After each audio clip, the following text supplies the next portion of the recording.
This is a Voicelive 3, and I bought it used, which is always dangerous, but it's still expensive even used, but it's even more expensive if you buy one new. And apparently they have screen issues. I went on and tried to figure out how to solve it, and there wasn't much out there. There's one guy who replaced the screen in each, it's like 27 seconds for each video, and you can't really see what he does. So I fixed this one. It actually, I know the screen looks white right now on my camera, but it works again because I replaced the screen. But it had a white square right in the center of the screen. The rest of it was blue, and it was a white square. It did boot up. That was the difference between one of the other videos of the, you got to replace the card.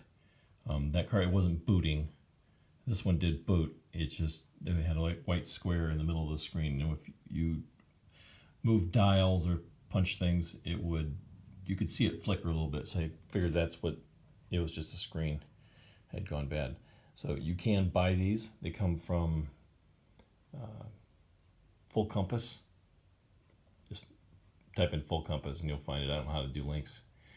So the screen came, and it was scary, not gonna lie, because I'm not an electronics person by trade.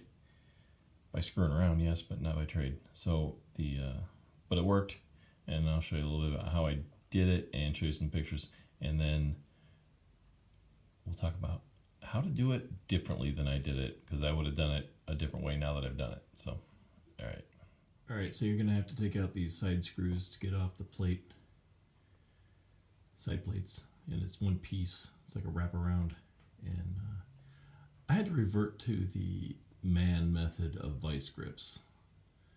And actually on this little corner one, I had to cut a slot. They were in there really tight, and I don't have the right size tool. So if you can get that right size tool, it'll be better. All right, so here's the Voicelive 3 Extreme. The screen dumped, went too square. You could see movement when it was on. You can see that it was reading something, but the screen had a square in the middle of it. So there's nothing online to show you how to fix this. You can order the screen, which I did, and one of them I saw had a bunch of, like 1,000 wires. This one at least has all the wires connected to one.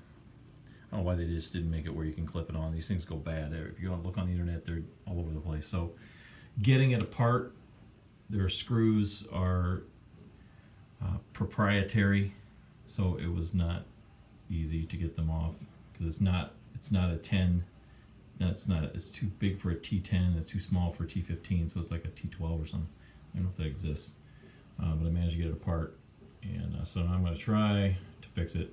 I didn't take any pictures. It just, imagine blue screen, white square. That's what was there, and you could see a little bit of movement when you turn it on. It did cycle, or it did boot up, so it would function. You just couldn't read anything on the screen. So I'll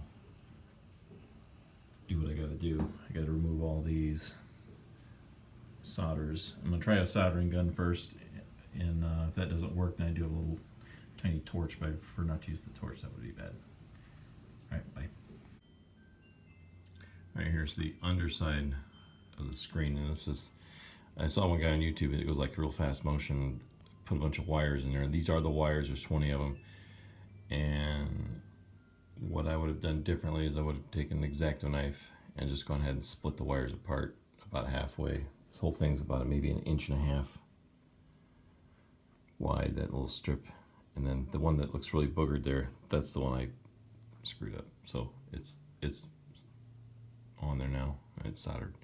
But I would split these all up and get just use individual wires instead of trying to do it the way that I did it, which is keep them all together. It was a pain, more of a pain than it should have been. So I'd split them all out and clean off the wires in with a wire instead of a knife. But it is what it is, and it worked. So if you got white screen or white square, as long as it boots up, this is most likely your issue, and that's how you fix it. It's a pain to take apart because it's got proprietary screws, so you might have to use alternative tool methods. All right, but it works.